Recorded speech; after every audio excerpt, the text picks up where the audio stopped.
Hola amigos, soy Juan Antonio Monroy. Hablo desde mi oficina en Madrid.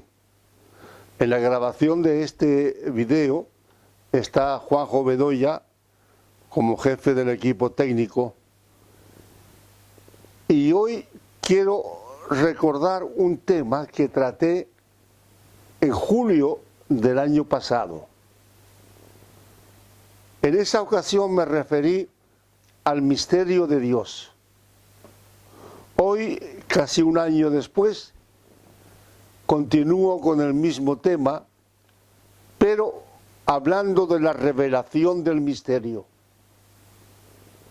Entérate desde ahora. El título de este vídeo es La revelación del misterio de Dios. Y empiezo citando a Teófilo de Antioquía, que vivió en el siglo II de nuestra época y escribió varios libros en defensa de la fe cristiana.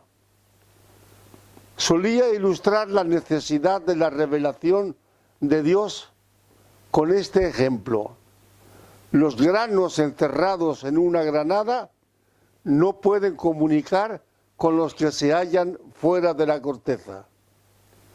Admitiendo la granada como figura de la tierra, me refiero a la granada como esa fruta de corteza dura que tiene granos rojos.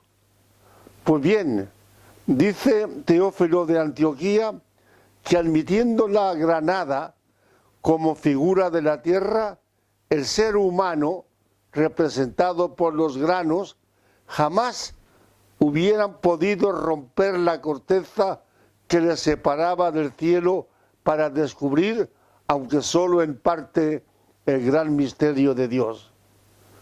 Pero Dios pudo hacerlo. Lo hizo, amigos.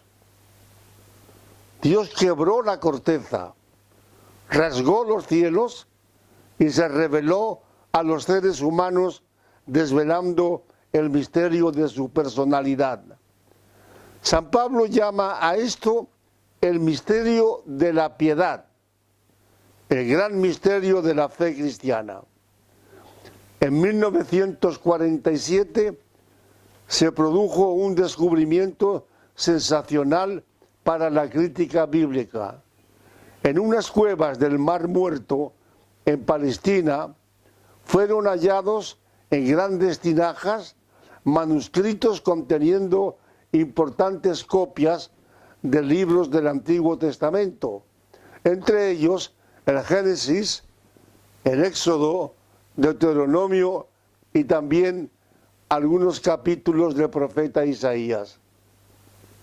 Dios se ha revelado al ser humano.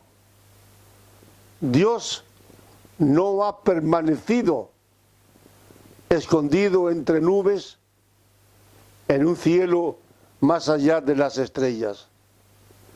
Y las fuentes de la revelación se encuentran en la Biblia. La Biblia que hoy poseemos, la que posiblemente tengas tú y leas con frecuencia, tiene para todos nosotros una garantía total y absoluta, tanto de historicidad como de inspiración. Pero ahora tengo una pregunta. Si el tema es la revelación del misterio de Dios, ¿cómo se produjo esta revelación? No voy a apartarme de la Biblia. No tengo otras fuentes tan seguras como las fuentes bíblicas.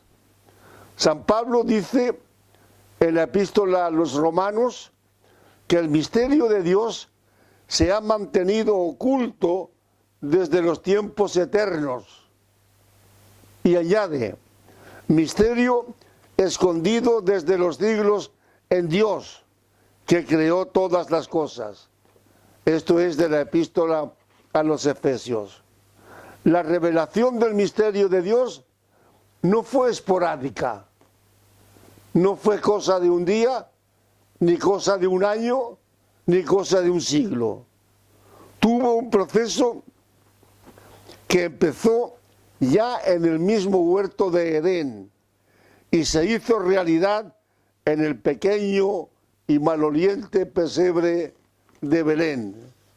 La primera promesa que tenemos en la Biblia sobre la revelación del misterio divino se produce inmediatamente después de la caída en pecado de Adán y Eva. Génesis 3:15. Dios dice a la serpiente: pondré enemistad entre ti y la mujer, y entre tu simiente y la simiente suya. Esta te herirá en la cabeza, y tú la herirás en el calcañar. Es la primera referencia que tenemos en la Biblia sobre la revelación del misterio de Dios. Luego llegamos a Salomón. Salomón es perplejo. Cuando es elegido rey de Israel, en el segundo libro de las Crónicas, Salomón dice lo que te leo a continuación. ¿Es verdad que Dios habitará con el hombre en la tierra? He aquí, los cielos y los cielos de los cielos no te pueden contener. Salomón ya se plantea la posibilidad de que Dios se revele a los seres humanos. Y al deseo de Salomón llegan los del profeta Isaías. Los años pasan, los tiempos se hacen difíciles, el corazón del hombre se endurece, la indiferencia espiritual desanima a los hombres de Dios.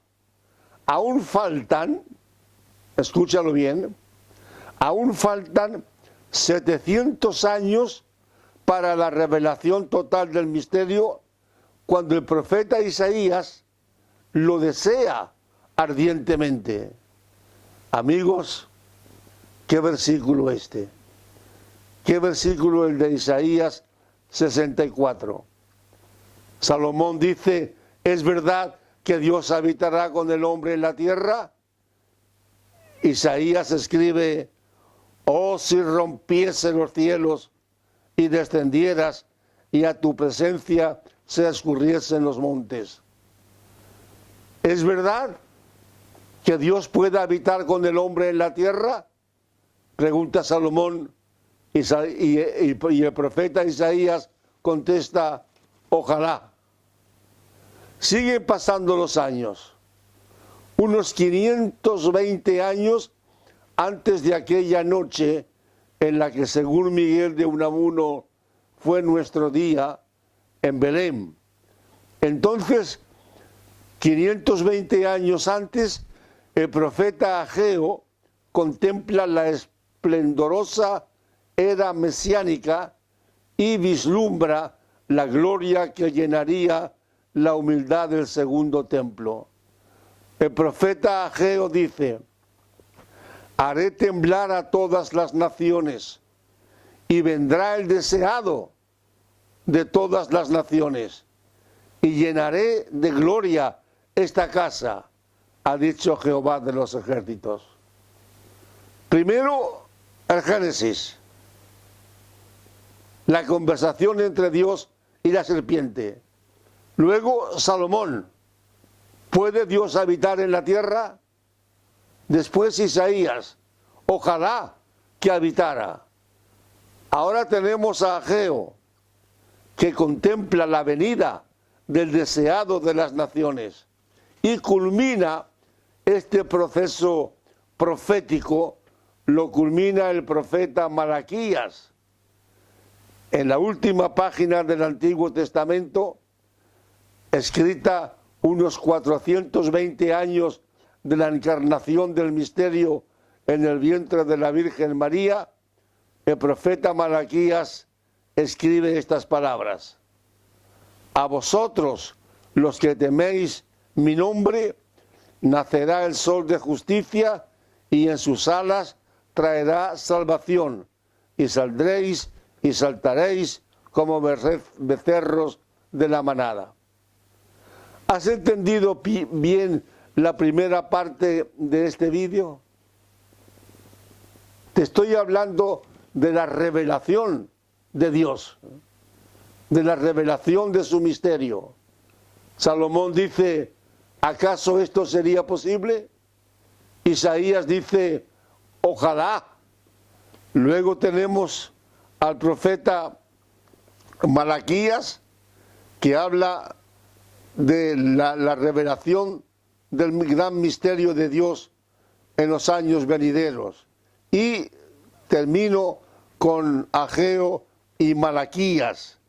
A vosotros, los que teméis mi nombre, nacerá el sol de justicia. Amigos que me estáis viendo y escuchando, el misterio revelado de Dios, ¿quién es? Cristo. No es un invento del cristianismo la revelación de este misterio. Entiéndelo. Es la culminación de un proceso divino elaborado para salvar al ser humano de sus pecados, elevarlo por encima de su condición humana y capacitarlo para una vida superior en la tierra. Razón tenía Cristo. ¿Qué textos hay en este sentido? Razón tenía el Hijo de Dios al pedir a los judíos que escudriñaran las Escrituras, porque en ellas se encuentran los eslabones de esta cadena profética que va desde el paraíso al pesebre. En Juan capítulo 5 y versículo 39, Cristo dice a los judíos, escudriñad las Escrituras, porque a vosotros os parece que en ellas tenéis la vida eterna y ellas son las que dan testimonio de mí. Ya tenemos la elaboración profética del misterio de Dios. Te han hablado hombres del Viejo Testamento acerca de esta revelación. Ahora llegamos al hecho histórico, es decir, que la revelación del misterio de Dios tiene lugar en un tiempo, en el tiempo marcado por Dios. Cuando el proceso profético llega a su final, ya se produce el hecho histórico. Estamos, amigas y amigos, tal vez también hermanas y hermanos, estamos ante el misterio más grande que tenemos en la Biblia, la revelación de ese misterio en Cristo. Tiembla el diablo, se conmueve el cosmos, se rompen los cielos. Dios decide morar con el ser humano en la tierra, al menos por un periodo de 33 años. En el reloj de Dios ha llegado la hora de la revelación. San Pablo lo sintetiza en un breve texto de la epístola a los Gálatas. Pablo dice, cuando vino el cumplimiento del tiempo, Dios envió a su Hijo, nacido de mujer y nacido bajo la ley. ¿En qué consiste la revelación del misterio? Sigamos con la Biblia. En ella tenemos la luz segura e infalible. La revelación del misterio consiste primero, entérate bien por favor, consiste primero en la humanización de Dios. Lo divino se hace humano. Le dice el ángel a la Virgen, he aquí, una virgen concebirá y dará a luz un hijo, y llamará su nombre Emmanuel, que traducido es Dios con nosotros. Es una cita del capítulo 1 del Evangelio de Mateo. Dios con nosotros. ¿Te das cuenta? la grandeza de esta cita. Dios se humaniza, Dios se hace niño. El misterio no desaparece, el misterio aparece. La revelación del misterio consiste en la humanización de Dios, consiste también en la encarnación del Verbo, el Verbo eterno. Verbo es una figura gramatical, pero verbo es también palabra, la palabra del Génesis. La palabra del Génesis se encarna en Belén. Dice Juan, en el principio era el verbo era con Dios y el verbo era Dios. Y escucha ahora, aquel verbo, aquella palabra, aquella segunda persona de la Trinidad, fue hecho carne y habitó entre nosotros y vimos su gloria, gloria como del unigénito del Padre, lleno de gracia y de verdad. El que era verbo eterno, palabra eterna, uno con el Padre, igual al Padre, se hace carne con el hombre, igual al hombre. En la revelación del misterio se incluye la humanización de Dios, la encarnación del Verbo, también el descendimiento de Dios con fines redentores. Otra vez acudo al apóstol San Pablo. En la epístola a los Romanos, San Pablo dice, ¿de quiénes son los patriarcas? Y de los cuales, según la carne, escucha ahora, según la carne, vino Cristo, el cual es Dios sobre todas las cosas, bendito por los siglos. Y en otra epístola, en la que dirige a la iglesia en Colosas, añade, porque en Él, en Cristo, habita corporalmente toda la plenitud de la deidad. Y en una tercera carta a los Corintios, añade, ¿qué versículo este?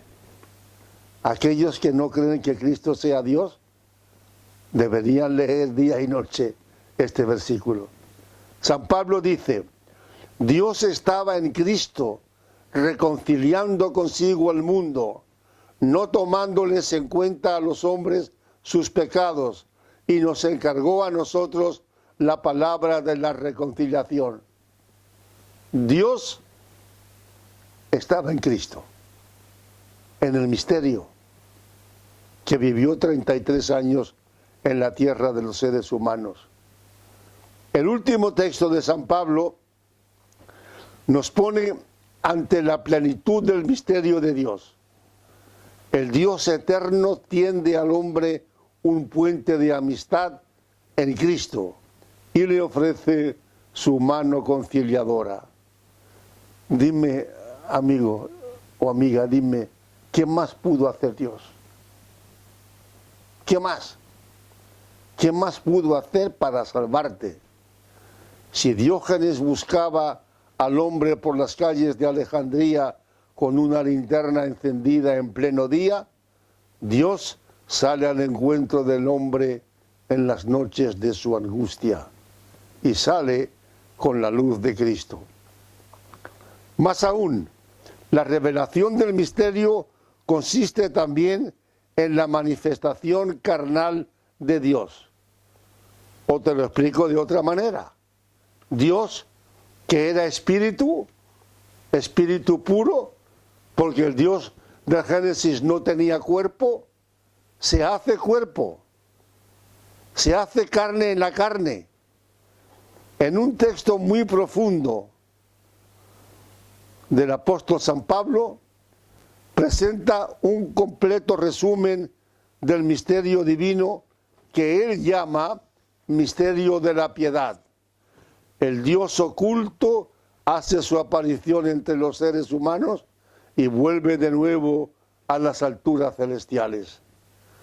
Dice San Pablo, indiscutiblemente grande es el misterio de la piedad. Dios fue manifestado en carne. ¿Puedes comprender esto?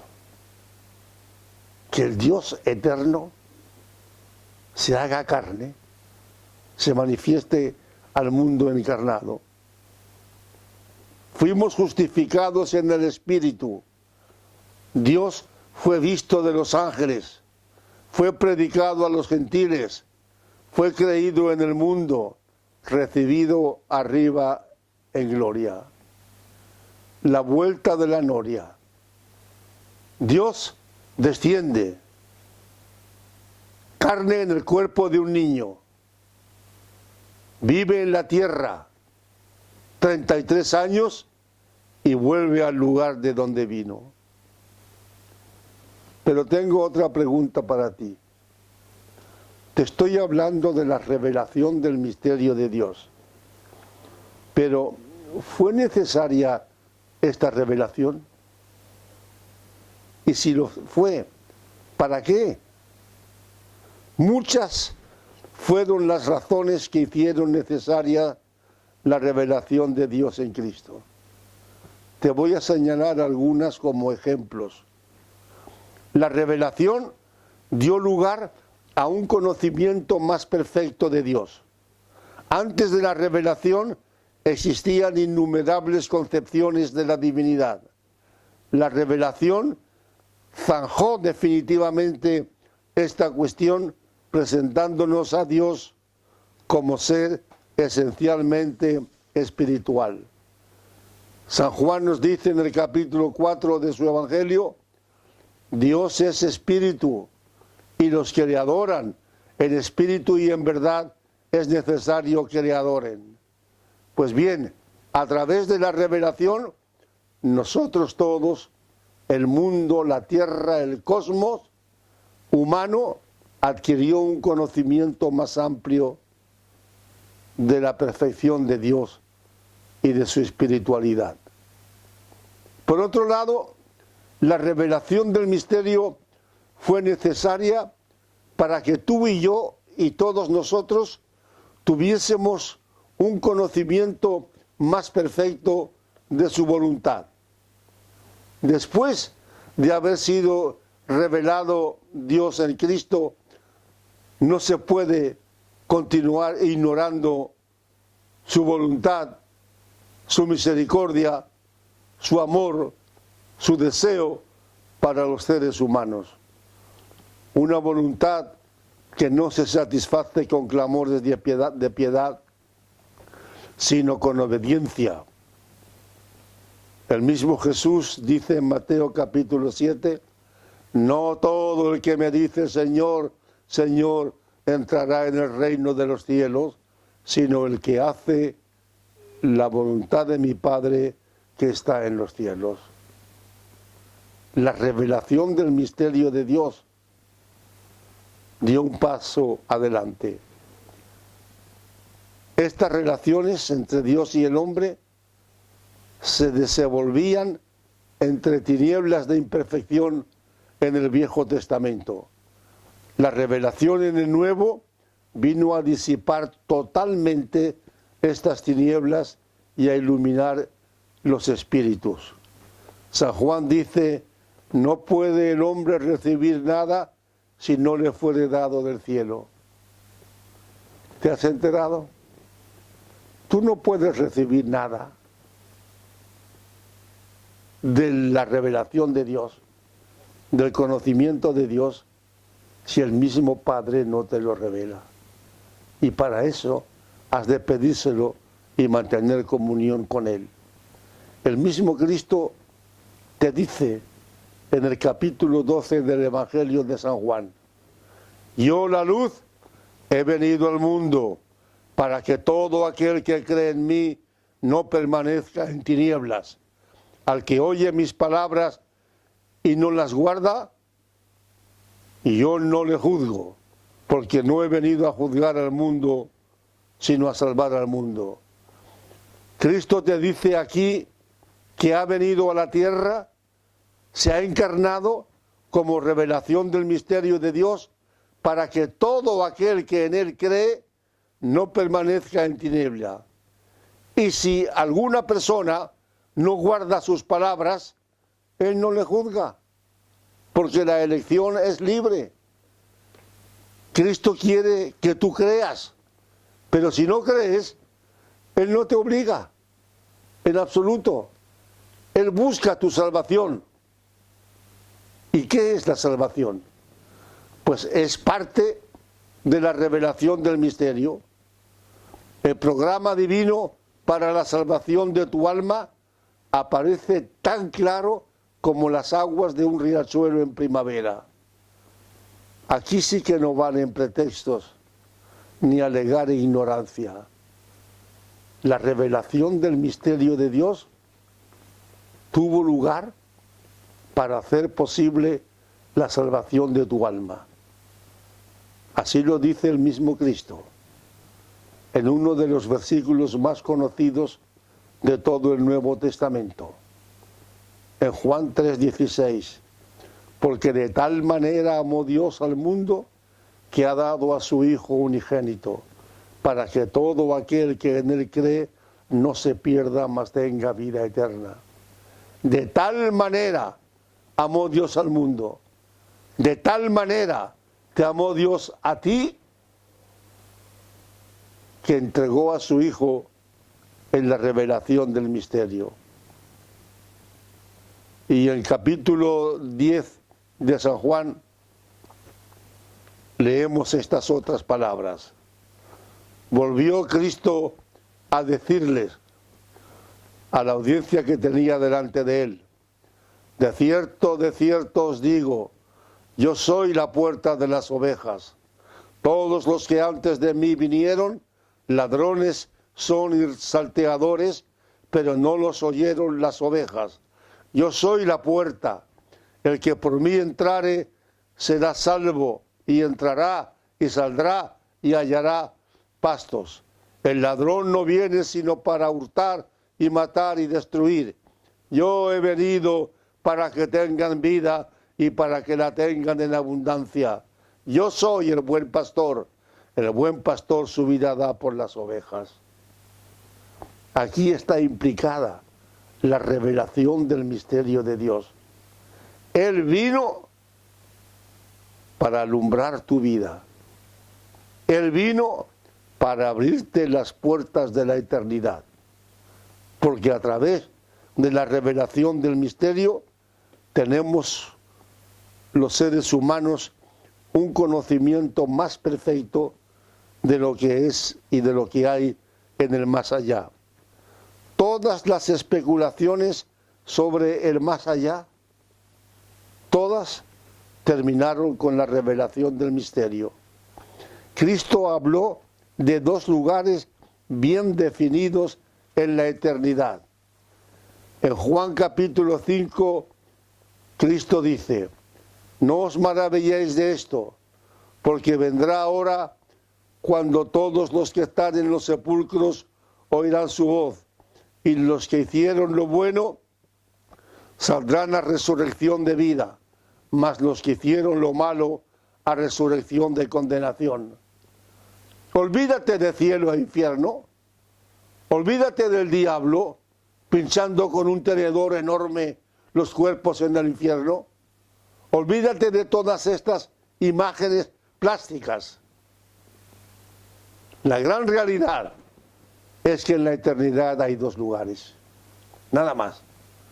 Uno con Dios, otro sin Dios. Si quieres llamarle cielo e infierno, puedes llamárselo, pero son dos únicos lugares. Y por esto en el capítulo 14 del Evangelio según San Juan, Cristo dice: no se turbe vuestro corazón. No se turbe tu corazón, amigo. Tu corazón no se turbe, amiga. Es lo que te pide Cristo. Y añade: ¿creéis en Dios?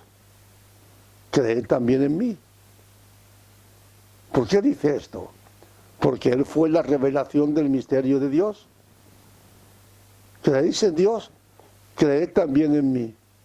Y ahora añade: en la casa de mi Padre muchas moradas hay. Si así no fuera, yo os lo hubiera dicho. Voy pues a preparar lugar para vosotros.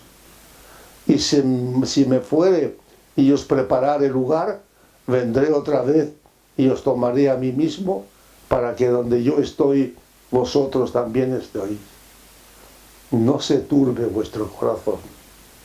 Si crees en Dios, cree también que Cristo es Dios. Y la gran pregunta es, después de la muerte, ¿dónde vamos? ¿Qué es lo que hay después de la muerte? Si eres creyente, Cristo tiene palabras para ti. Él conforta a todos los que no creen en Él, diciendo, en la casa de mi Padre muchas moradas hay. Es decir, que después de muerto, si eres creyente, tienes un lugar en la eternidad de Dios. Esto es importante, pero a mí me parece más importante la segunda parte de este texto. Si así no fuera, yo os lo hubiera dicho. Si no hubiera después de la muerte cielo, ni Padre, ni eternidad, si no hubiera nada después de la muerte en el más allá, Jesús dice, yo te lo hubiera dicho. ¿Y tú crees que Él podría mentirte? La Biblia dice que Él nunca hizo engaño. Ni hubo engaño en su boca, ni hubo pecado. Él no podía mentirte. Cuando Él te dice, si así no fuera, es decir, si no hubiera Dios, si no hubiera una eternidad con Dios, yo os lo hubiera dicho. Para que comprendáis muy bien en qué consiste el misterio de la revelación. Pero más aún, yo creo que la revelación de Dios en Cristo vino a darle más fuerza a nuestra vida espiritual. Después de la revelación, el desarrollo de nuestra personalidad espiritual dejó de estar dependiente de la intuición o de la conciencia y se condicionó a nuestra relación con Cristo. Él te dice en el capítulo 15 del Evangelio de Juan, yo soy la vid verdadera y mi Padre es el labrador. Todo pámpano que en mí no lleva fruto lo quitará, y todo aquel que lleva fruto lo limpiará para que lleve más fruto. Ya vosotros estáis limpios por la palabra que os he hablado. Permaneced en mí y yo en vosotros. Como el pámpano no puede llevar fruto por sí mismo si no permanece en la vid, así tampoco vosotros si no permanecéis en mí. Yo soy la vid, vosotros los pámpanos. El que permanece en mí y yo en él, éste lleva mucho fruto, porque separados de mí nada podéis hacer. Antes de la revelación del misterio de Dios, se creía en la existencia del ser divino poderoso. Después de la revelación, se conoce con relativa amplitud a Dios y se le siente en nuestra experiencia vital.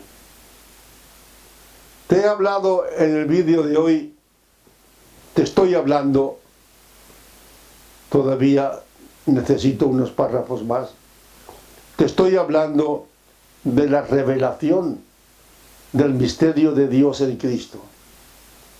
Ante esta gran verdad, ¿qué puedes hacer tú? ¿Has comprendido bien lo que he querido decirte en este vídeo? ¿Te has apercibido de la cantidad de citas bíblicas que te he ofrecido? ¿Qué tienes que hacer tú ahora? Vuelvo a los evangelios, al de Mateo. En un esfuerzo de Pilato por salvar la vida de Cristo, pide al pueblo que elija entre Jesús o Barrabás. Cuando la multitud se pronuncia por Barrabás, Pilato pregunta, ¿qué pues haré de Jesús llamado el Cristo? Aquella multitud presionada por los líderes religiosos del fariseísmo, pidió la absolución de Barrabás y la muerte de Cristo. Pero la pregunta de Pilato permanece en pie hasta nuestros días, como si Pilato te estuviera preguntando a ti.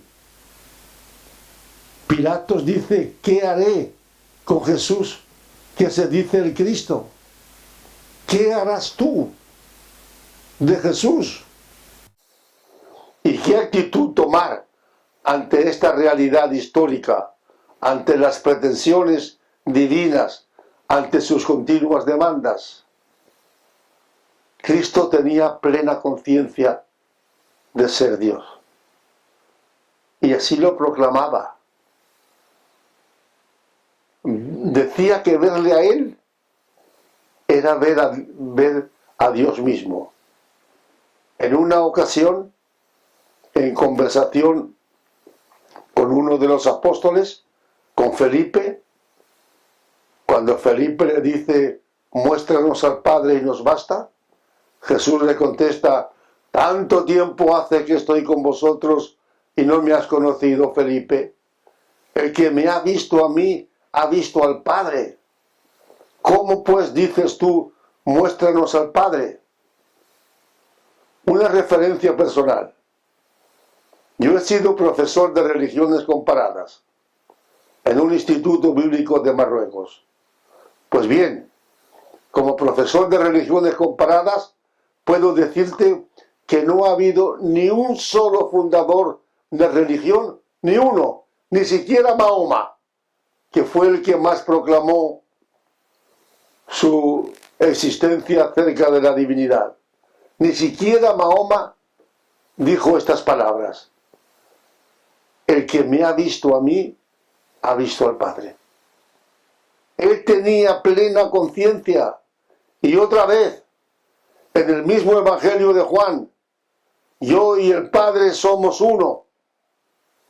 ¿Qué significa ser uno? El Padre y yo somos uno. En otras versiones se dice: el Padre y yo somos una misma cosa. Él tenía conciencia absoluta de que era Dios. Y añade en el capítulo 14 de San Juan, ya sé que te estoy citando muchas veces la Biblia, pero es necesario. Añade en Juan 14: ¿no crees que yo soy en el Padre y el Padre en mí? Las palabras que yo os hablo, no las hablo por mi propia cuenta, sino que el Padre que mora en mí, Él hace las obras. Creedme que yo soy en el Padre y el Padre en mí. De otra manera, creedme por las mismas obras. Si no puedes creer que Jesucristo es Dios, si no puedes creerlo haciendo un esfuerzo doctrinal o ideológico, pues créelo por las obras. Lee las obras de Él en el Nuevo Testamento. No fueron hace 2000 años las obras de un hombre, fueron las obras de Dios. Y ahora viene el dilema, el desafío de Cristo. Cristo sigue desafiándote y exige una respuesta tuya.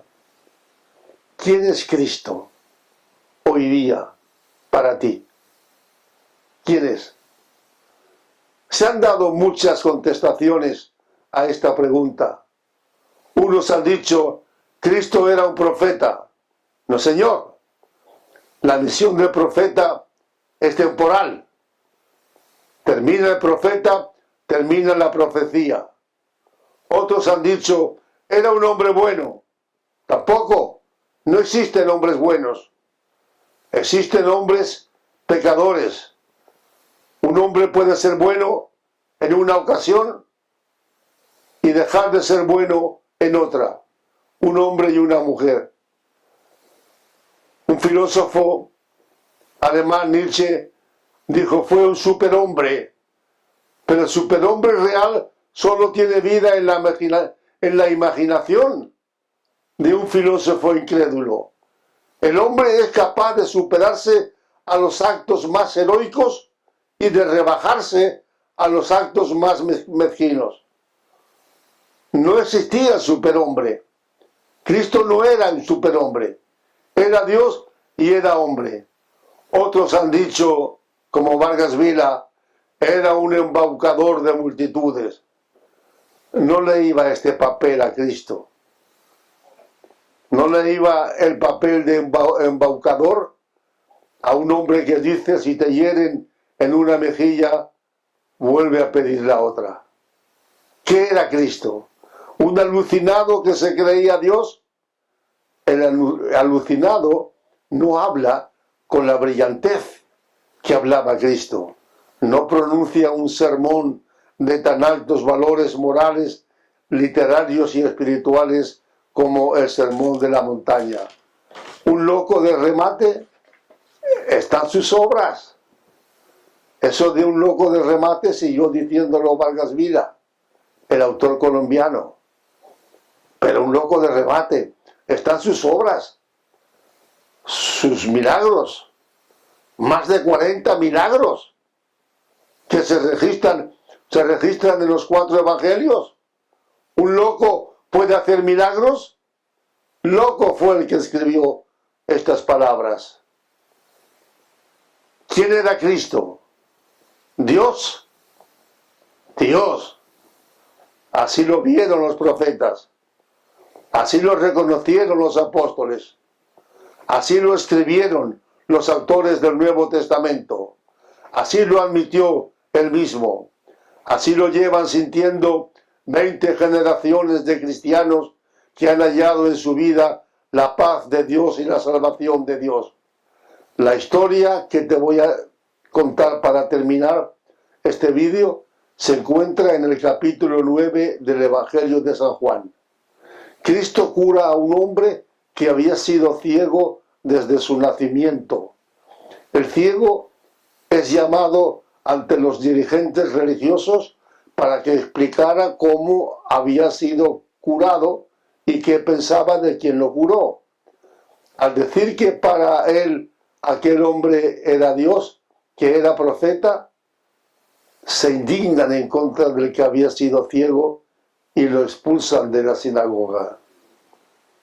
El ciego dice, una cosa sé, que yo antes era ciego y ahora veo. Los que hemos creído en Cristo, los que tenemos ya la experiencia de la salvación, sabemos una sola cosa, que antes éramos ciegos a las cosas divinas y ahora las vemos en todo su esplendor. Que Dios te bendiga.